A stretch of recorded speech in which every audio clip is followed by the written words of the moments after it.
Everyday blessing, berkat setiap hari.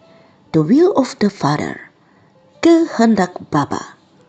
Matius 7 ayat 21.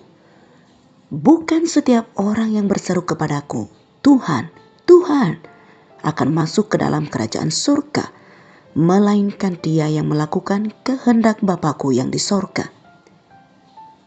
Di dalam Matius 7 ayat 21, Yesus memberikan peringatan yang sangat tegas bahwa tidak semua orang yang memanggilnya Tuhan, Tuhan akan masuk ke dalam kerajaan surga, melainkan hanya mereka yang melakukan kehendak Bapa di surga. Pernyataan ini memberikan teguran kepada kita semua bahwa menjadi orang Kristen sejati bukan sekedar soal pengakuan lisan, aktivitas keagamaan, atau penampilan luar yang religius. Kekristenan yang sejati tercermin dalam kehidupan yang sungguh-sungguh taat kepada kehendak Allah, yakni hidup dalam kasih dan kebenaran sebagai tindakan dari pertobatan yang nyata. Semua orang bisa mengaku Kristen dan mengaku percaya Yesus dengan mudah, bahkan sibuk melayani di dalam maupun di luar gereja. Namun, jika hidup kita tidak selaras dengan kehendak Bapa, maka semua itu tidak berarti apa-apa di hadapannya.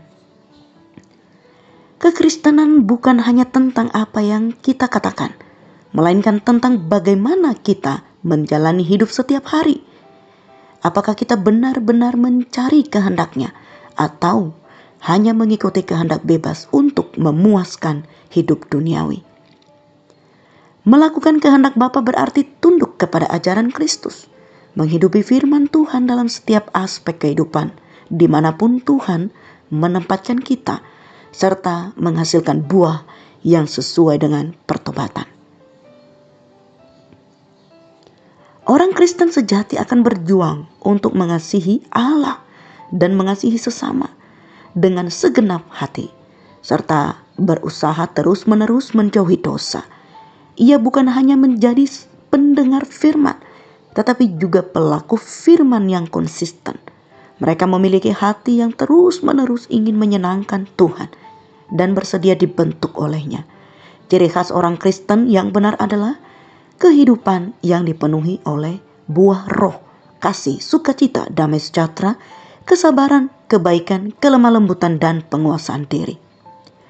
Apakah buah-buah roh ini ada di dalam pikiran dan tindakan kita? Inilah yang membedakan kita dari orang-orang yang hanya sekedar beragama tetapi tidak mengenal Allah secara pribadi. Maka Matius 7 ayat 21 menjadi cerminan bagi setiap kita untuk terus menguji diri. Apakah kita hanya mengenal Tuhan secara teori atau sungguh-sungguh hidup sesuai dengan kehendaknya? Refleksi untuk diri kita. Apakah kita hanya mengenal Tuhan secara teori atau kita sungguh-sungguh hidup dalam kehendaknya setiap hari? Apakah kita menggunakan kehendak bebas untuk menyenangkan Tuhan atau lebih sering mengikuti keinginan diri sendiri?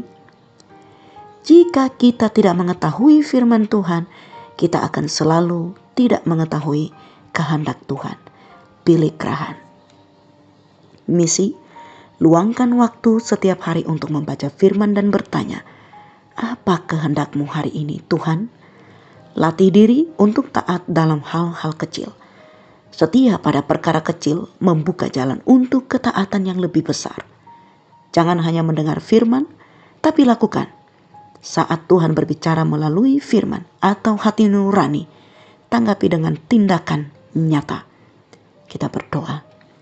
Ya Bapa, tolong kami untuk menggunakan kehendak bebas dengan benar, yaitu yang sesuai dengan kehendak-Mu.